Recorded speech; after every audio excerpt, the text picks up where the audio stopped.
목사의 주된 사역은 이제 설교라고 저는 이제 생각합니다. 설교고 이제 교회를 이제 섬기는 것, 그 안에 가장 중요한 것들이 이제 설교라고 생각하는데, 그 목회자들이 전하는 메시지 안에는 목회 철학이 있습니다. 목회 철학이 있어요. 그래서 섬기는 그 교회의 목사님이 어떠한 목회 철학을 가지고 있느냐에 따라 메시지의 방향성이 달라진다라는 것입니다. 그리고 그 메시지를 통해서 성도들은 영향을 받죠. 방향성을 제시해 주는 게 메시지이기 때문이에요. 설교이기 때문입니다. 그래서 섬기는 그 목사님께서 누구의 영향을 받았는가, 어느 단체의 영향을 받았는가, 또 어디서 신학 공부를 하셨는가, 또 어느 교단인가, 그 교리에 따라서 그 메시지의 방향이 다 다르다라는 것입니다. 어떤 분은 비전과 꿈을 이야기하는 분이겠어요. 전체적인 목회 방향성이 하나님께서 우리 인생 가운데 부어주는 비전이요 꿈입니다. 그래서 하나님께서 우리에게 내려주시는 축복이고 성공적인 삶에 대해서 강조하는 목사님도 계십니다. 또 어떤 목사님은 선교적인 어떤 마인드를 심어주면서 선교를 굉장히 강조하는 목사님들도 계세요.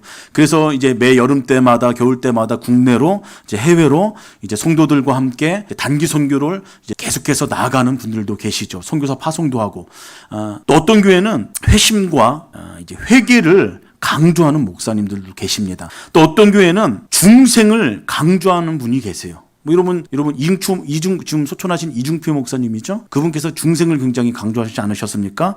또 어떤 분은 재림을 강조합니다. 재림을. 그리고 어떤 분은 고난과 이 땅에서의 훈련을 강조하는 분도 계시고, 또 어떤 분은 제자 삼는 사역을 주구장창 강조하면서 하시는 분들이 계세요. 근데 특징이 있습니다. 10년을 지나서 20년을 사역하면서 그 중심 주제는 흐트러지지 않는다라는 것입니다. 그 교회 가면은 메시지가 명확해요. 저 교회 가면은 성장했다는 교회 가보면은 그 메시지가 명확합니다. 그리고 매 주일마다 그것을 향해 달려나갑니다. 그것을 향해 메시지를 전하고, 사람들은 그 메시지에 흠뻑 젖어서 그 메시지대로 살려고 발버둥 치는 것을 제가 교회를 이제 탐방하면서 또 이제 이야기를 들으면서 그런 모습들을 보았습니다.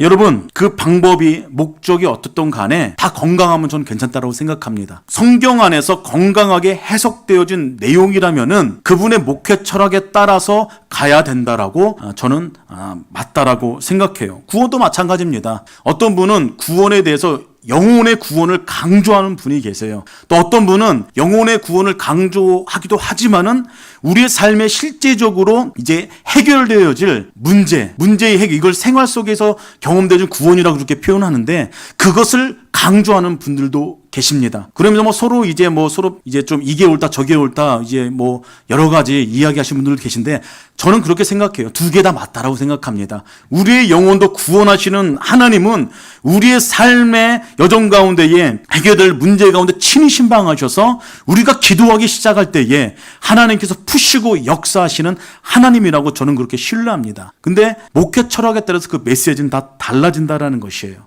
제가 지금 이 말씀을 왜 드리느냐면은, 여러분, 부모는 자식들이 세상에서 성공하고 건강하고 좀 사회에 기여하는 인물로 좀 이제 자리매김하기를 바라지 않습니까? 저도 마찬가지입니다. 여러분도 그 마음은 동일할 것입니다.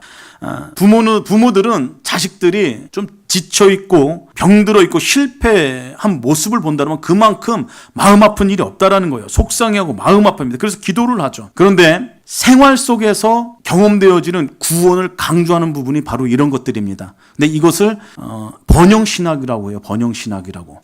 그런데 이 번영신학에 핵심 인물이 있습니다. 그 누구냐면은, 제가 가끔 가다가 메시지나 강의 여기 이제 수요예배 때, 새벽 예배 때 소개했던 로버트 슐러 목사님입니다. 미국의 수정교회 담임이었던 로버트 슐러 목사님이세요. 그분의 신학은 번영신학입니다. 그리고 이 번영신학의 영향을 받아서 한국에서 목회했던 분이 여러분들이 잘 아는 여의도 순복음교회 조윤규 목사님이세요. 한국 사회가 참 힘들지 않았습니까? 조윤규 목사님이 목회하실 때 어려웠어요. 소망이 필요했어요. 희망이 필요했어요. 그런 힘들고 어려운 사람들에게 예수 그리스도의 복음을 전했습니다. 회심도 이야기했지만은 소망을 더 강조했어요. 하나님께서 이 땅에서 내려주시는 축복을 강조했습니다. 실제적으로 기도하기 시작했더니 하나님께서 역사해 주시는 그런 역사들을 조윤규 목사님 교회 교인들이 경험했어요. 기도하기 시작했어요. 그런 축복 가운데에 교회가 성장했습니다. 그리고 성령 사역도 또 종유 목사님 하셨어요. 아무튼 이 로버트 슐러 목사님도 마찬가지고 여의도 순복음교회도 마찬가지고 하나님께서 내려주는 이 현실의 축복에 대해서 강조했고 또 교회가 그렇게 성장했다라는 것입니다. 특별히 이 로버트 슐러 목사님은 인간의 죄성과 회심 대신에 꿈과 비전을 선포하기 시작했어요. 성공을 이야기하기 시작했습니다. 그러면서 수종교회를 초대형 교회로 만들어 나갔다라는 것이에요. 슐러 목사님은 매주 방영됐던 지금의 CBS, CTS 같은 그런 방송이 있는데 그 방송을 통해서 유명세를 탔다고 합니다. 이 프로그램은 무려 40여 년 동안 방영이 됐습니다. 그래서 매주 수백만 명의 사람들이, 성도들이 이 목사님의 메시지를 듣고 은혜를 받았어요.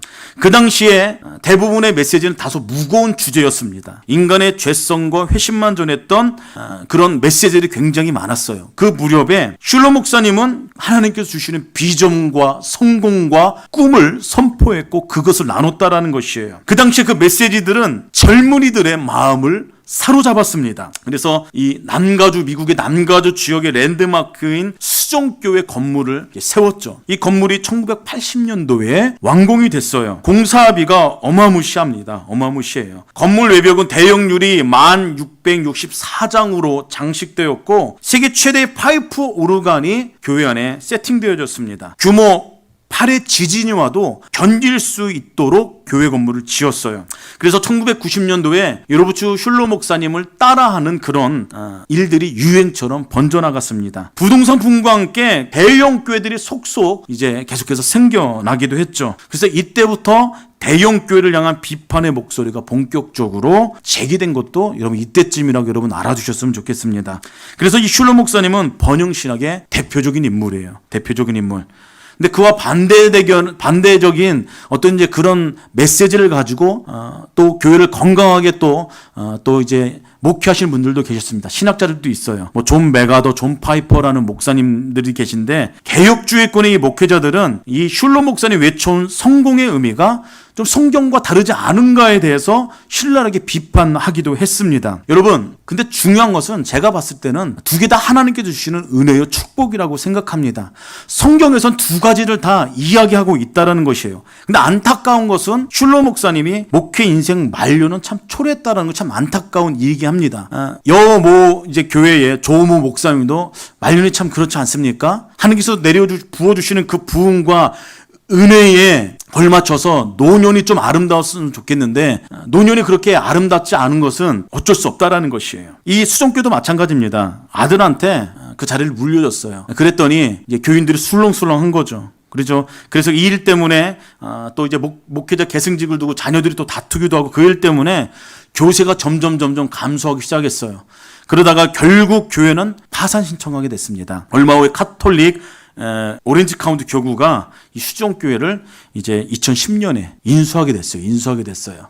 아무튼 간에 성공적인 삶이 풍요롭게 되는 것이 하나님을 믿는 백성들이 누리는 축복은 맞습니다. 그건 맞는 것 같아요. 축복이기도 해요. 그런데 우리의 삶이 고난이 있고 어려움이 있는 것 자체가 그건 우리 인생에 문제가 있다는 아니라는 것을 또한 우리가 알아야 된다는 것입니다. 하나님께서는 때때로 목적이 있으셔서 우리 인생 가운데에 어려움을 주실 때도 있고 실패를 허락해 주실 때도 있고 우리 인생 가운데 그런 상황 가운데 몰고 가실 때도 있다는 것이에요.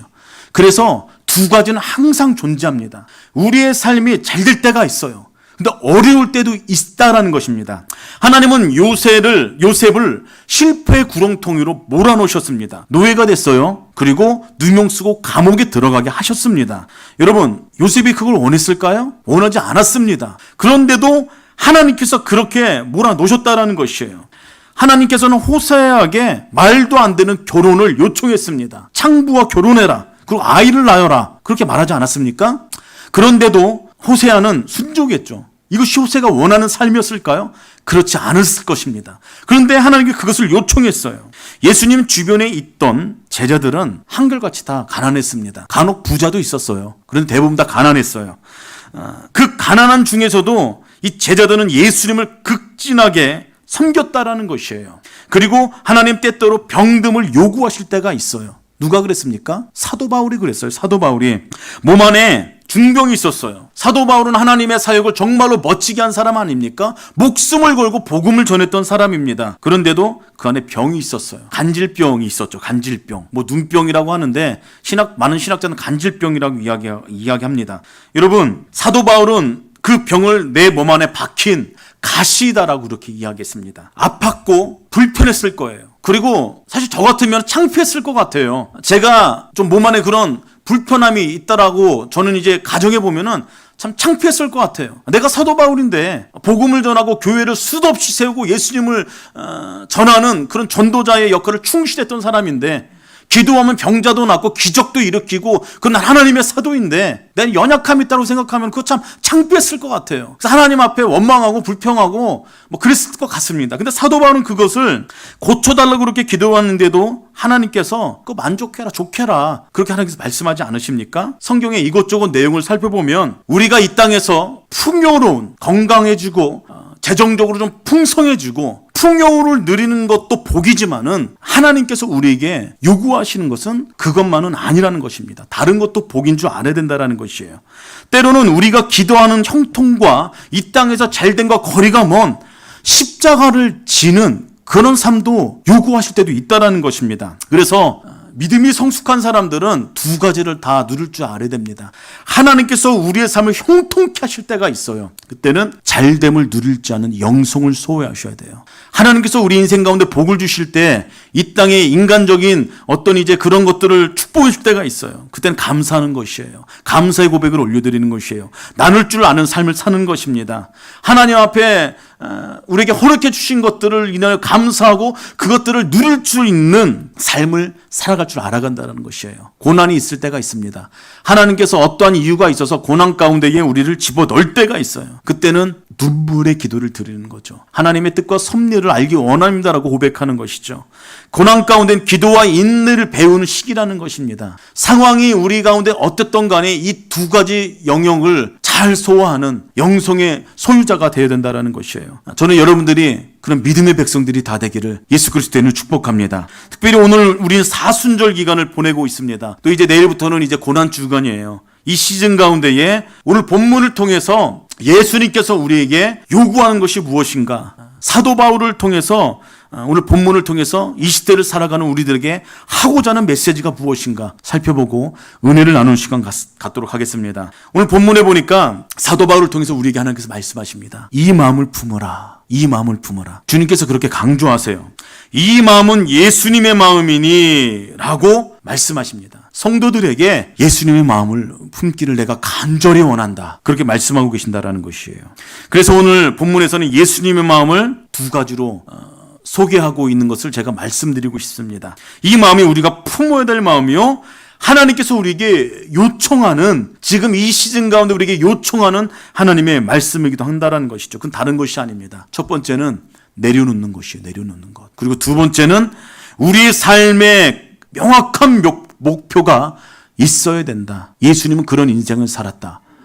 너희들도 그런 이 두 가지를 소유했으면 좋겠다. 지금 주님께서 이 말씀을 통해서 우리 가운데 그렇게 말씀하고 있다는 것입니다. 하나님께서는 우리에게 첫 번째 요구하시는 것이 좀 마음을 비워라. 좀 내려놓아라. 이 사순절 기간에 예수님의 마음을 좀 닮아갔으면 좋겠는데 그 예수님의 마음의 첫 번째가 뭐냐면은 좀 내려놓아라. 좀 마음을 비워라. 지금 그렇게 말씀하고 있는 것입니다.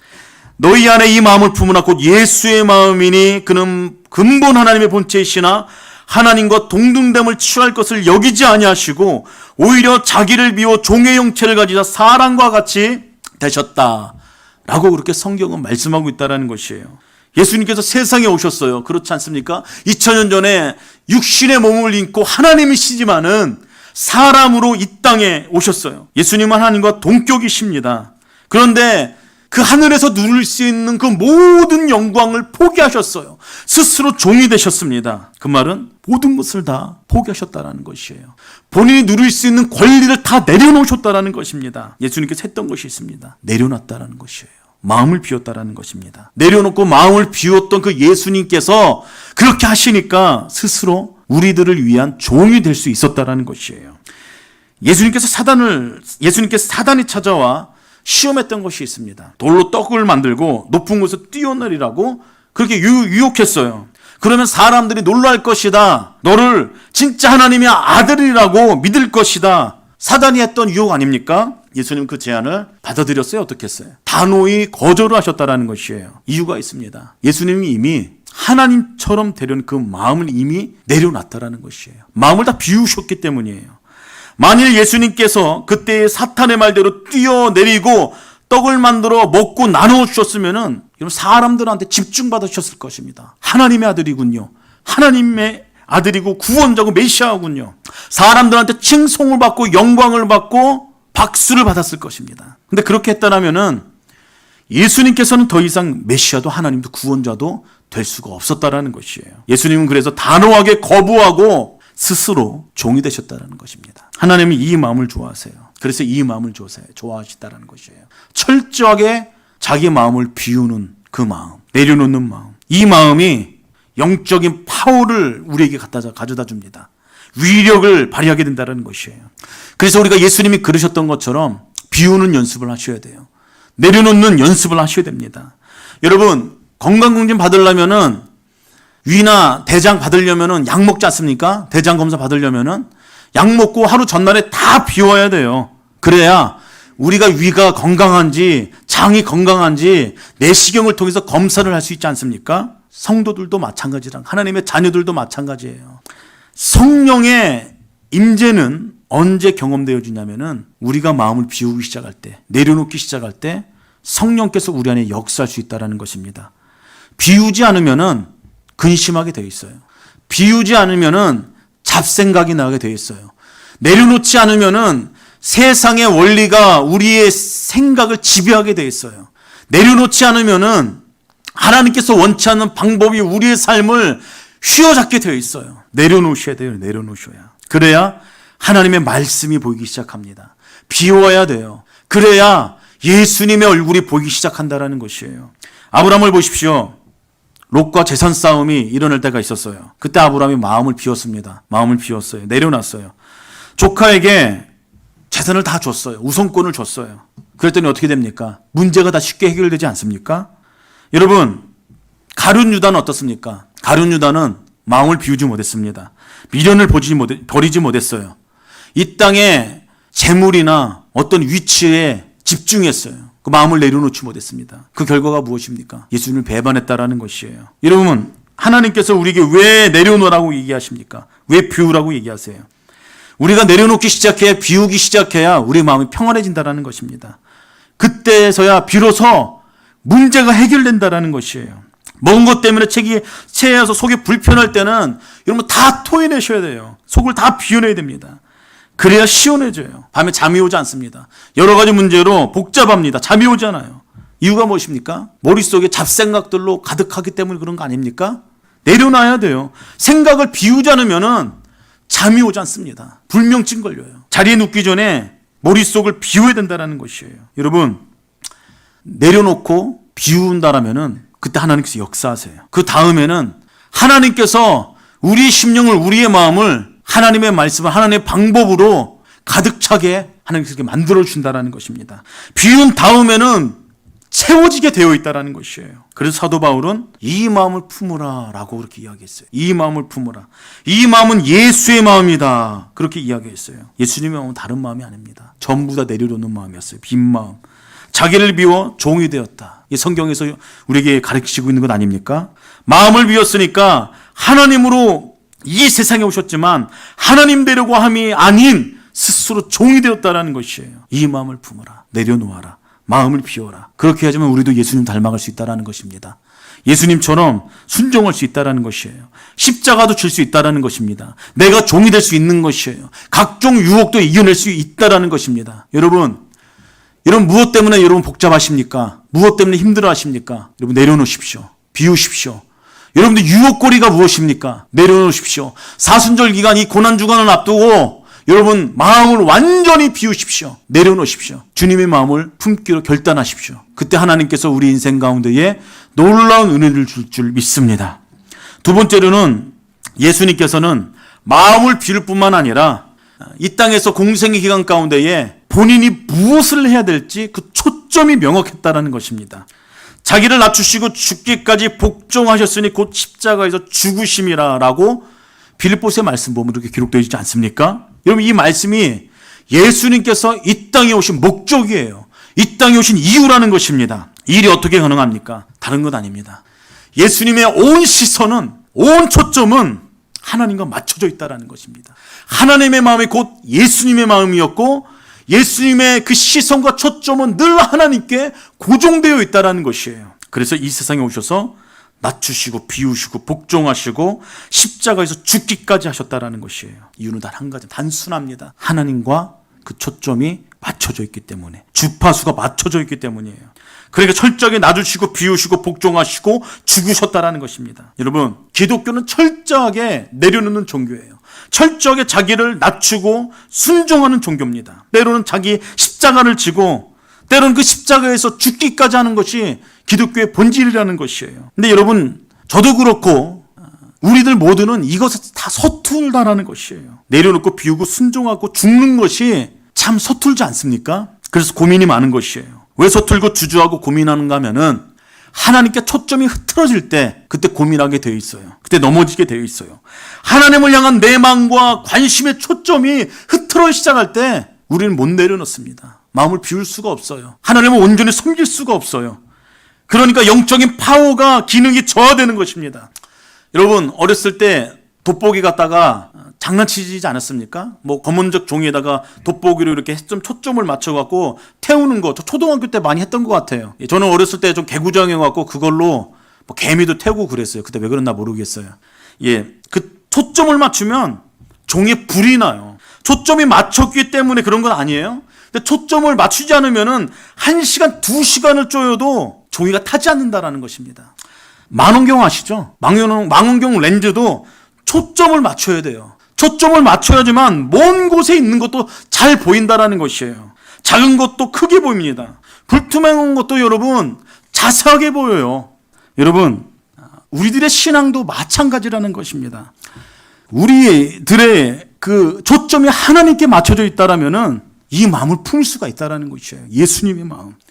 그럼 나도 예수님처럼 복종하고 종이 되고 비울 수도 있고 십자가도 질 수 있다라는 것이에요. 그래서 나의 삶의 목표가 되시는 그 하나님께 초점을 맞추고 살기 시작할 때에 우리는 매 예배 때마다 내가 어떠한 존재인지 하나님께서 원하시는 마음을 배우고 하나님께서 기뻐하시는 인생을 살아갈 수가 있다라는 것이에요. 새벽마다, 수요일 때마다, 주일마다 그것을 날마다 점검하는 것, 나의 초점을 다시 한번 주님께 맞춰드리는 것, 그래서 하나님의 마음을 배우는 것, 우리들이 예배 때마다 경험하는 것 아닙니까? 초점이 흐트러졌으면 안 돼요. 초점이 빗나가면은 염려할 수밖에 없어요. 걱정할 수밖에 없다라는 것입니다.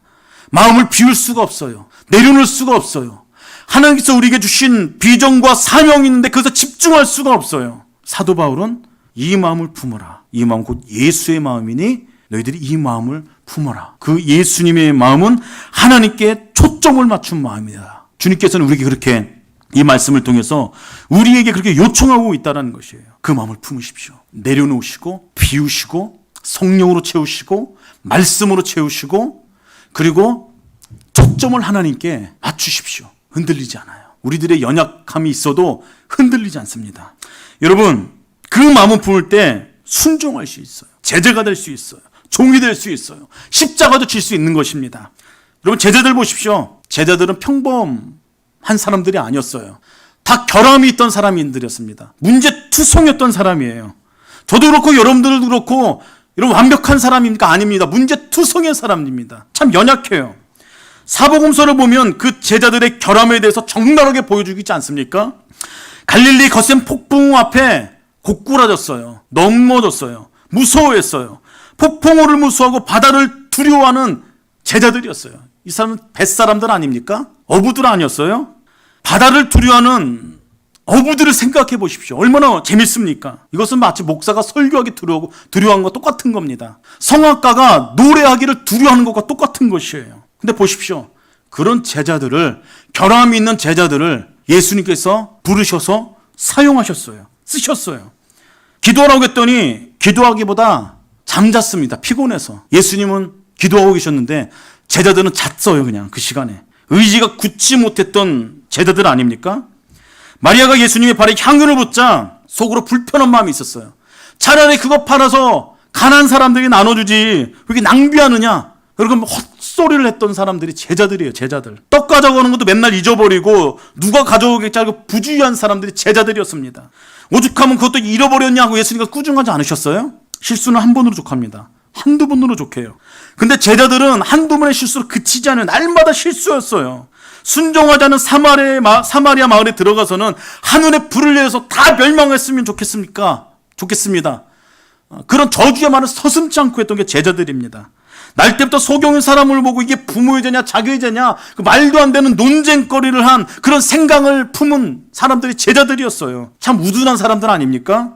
제자들은 평범하기보다 오히려 더 결함이 떴던 사람들입니다. 부족했던 사람들이에요. 근데 이들의 나약함과 허물은 예수님의 사랑과 예수님의 가르침과 성령을 경험하고 난 다음에 완전히 뒤바뀌었어요. 제자들은 쓰임받았다는 것이에요. 그리고 더 나아가 이들을 통해서 하나님의 교회가 세워지기 시작했다는 것입니다. 허물이 많았으나 제자들은 예수님의 사랑과 헌신을 통해서 성령을 경험함으로 말미암아 쓰임받았다는 것이에요.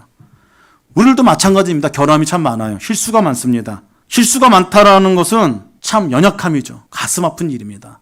그런데 그런 실수와 결함이 많아도 우리들의 신앙 자체를 넘어뜨릴 수가 없습니다. 왜요? 예수님이 우리 안에 계시기 때문이에요. 예수님이 우리 안에 계시기 때문에. 그래서 우리 결점을 절망적인 결점이라고 생각해서도 안 돼요.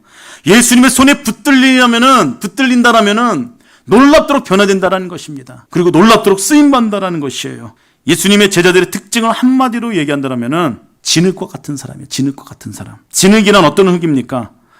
주무르면 무엇이든지 만들 수 있는 흙이 진흙 아닙니까? 그래서 이사야서 64장에 보면은 무엇이라고 기록되어 있냐면은 우리는 진흙이고 주는 무엇이라고 기록되어 있어요? 토기장이다. 그렇게 말씀하고 있다는 것이에요. 우리는 다 주의 손으로 지으신 것이다 라고 그렇게 성경은 기록하고 있다는 것이에요. 토기장이가 제일 다루기 쉬운 흙이 무엇입니까? 진흙이에요. 진흙. 최상급의 흙이라고 하기에는 결함이 있는 것이 진흙 아닙니까? 그런데 만지는 대로 변화될 수 있다는 큰 장점이 있어요. 장점이 있어요. 그렇기 때문에 여러분 진흙과 같은 우리들을 사용하시는 분이 토기장이신 하나님이십니다. 결함이 있어도 부족함이 있어도 우리가 해야 될 것은 단 한 가지예요. 배우려고 하는 겸손한 자세입니다. 비우려고 하는 마음이에요. 내려놓는 마음입니다. 그리고 초점을 하나님 앞에 맞춰드리는 것입니다. 제자들이 결함이 있고 부족함이 있어도 잘했던 것 하나 있어요. 그건 주님부터 배우려고 했어요. 예수님으로부터 배우려고 했다는 것입니다. 말씀을 정리합니다. 하나님께서 우리에게 요구하시는 것 있어요. 우리가 경험하는 것이 있습니다. 이 땅에서 부유함이고 축복되는 것일지도 있을지도 모르겠습니다. 그러면 좋겠죠. 그러나 때로는 그것은 축복의 일부분입니다. 하나님께서는 더 나아가 우리에게 오늘 하신 말씀, 예수님의 마음을 품기를 원하세요. 너희는 이 마음을 품어라. 이 마음은 예수의 마음이니 그는 근본 하나님의 본체이시나 하나님과 동등됨을 취할 것으로 여기지 않으시고 오히려 자기를 비워 종의 형체를 가지사 사람들과 같이 되셨고 사람들의 모양으로 나타나사 자기를 낮추시고 죽기까지 복종하셨으니 곧 십자가에서 죽으심이라. 이름으로 하나님이 그를 지극히 높여 모든 이름 위에 뛰어난 이름을 주사. 성경에서 계속해서 보니까 무엇이라고 말씀하고 있어요? 모든 자들로 무릎을 예수의 이름에 꿇게 하셨다라고 그렇게 말씀하고 있습니다. 사도 바울은 이 마음을 품으라고 강조합니다. 빌립보서 말씀을 통해 하나님께서 이 시대를 살아가는 우리들에게 말씀하세요. 이 마음을 품을 때 나는 부족하지만 능히 예수님처럼 마음을 비우고 내려놓고 하나님께 집중하기 시작할 때에 하나님께 멋지게 쓰임받을 수 있다는 것이에요. 하나님께서 내려주시는 놀라운 축복을 경험할 수 있다는 것입니다. 종이 되고 십자가도 질 수 있다는 것이에요. 이런 마음을 비우십시오. 하나님께 집중하십시오. 그런 한 주가 되기를 예수 그리스도의 이름으로 축복합니다.